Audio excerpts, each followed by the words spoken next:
Good afternoon everyone. As we go into the next segment of our tutorials for life skills, probably one of the most important machinery that any family will have is their family car, and obviously there'll be a time and place down the track where you'll be able to get your license and eventually have your own car. But today's segment is about probably just helping out where you can, and you might be asked to do some basic things to ensure the car is safe and running, and this is a bit of a tutorial to help you with that.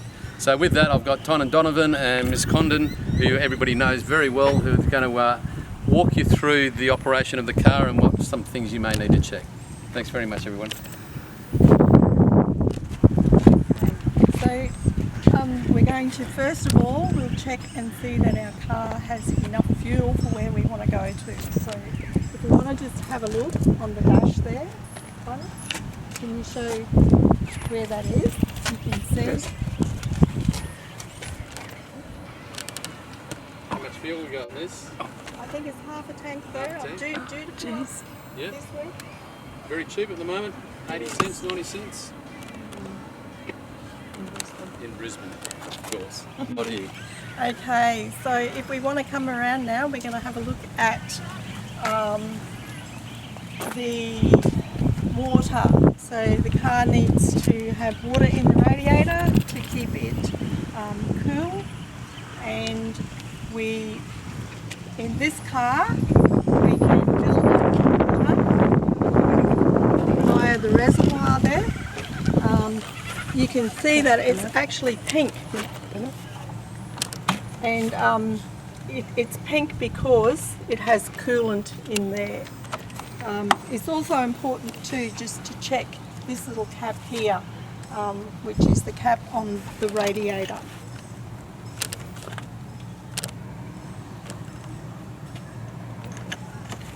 So the next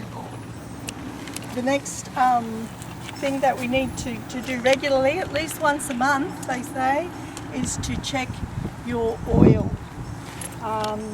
So to check the oil, we can show you that you pull out this stick here that it's yellow, so you know that's the oil. Then you wipe that off and reinsert it back into the motor.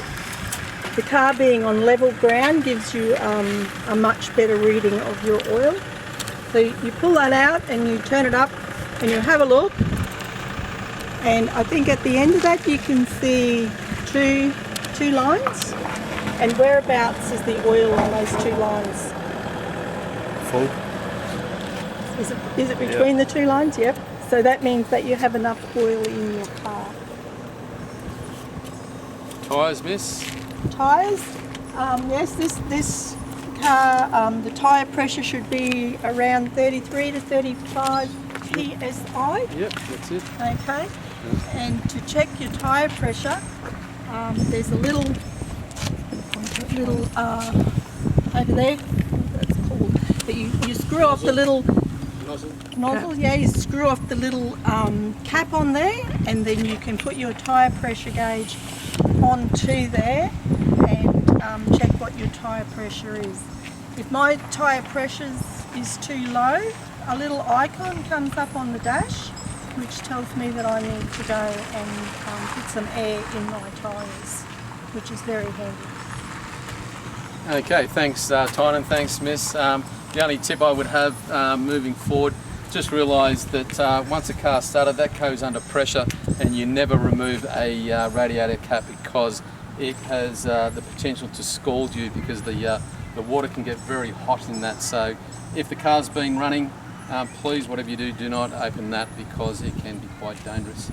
But the thing, as Miss is saying about the coolant's fantastic, and yeah, really important that you, like any bit of machinery, you keep it serviced and functioning by doing regular checks. Thanks very much.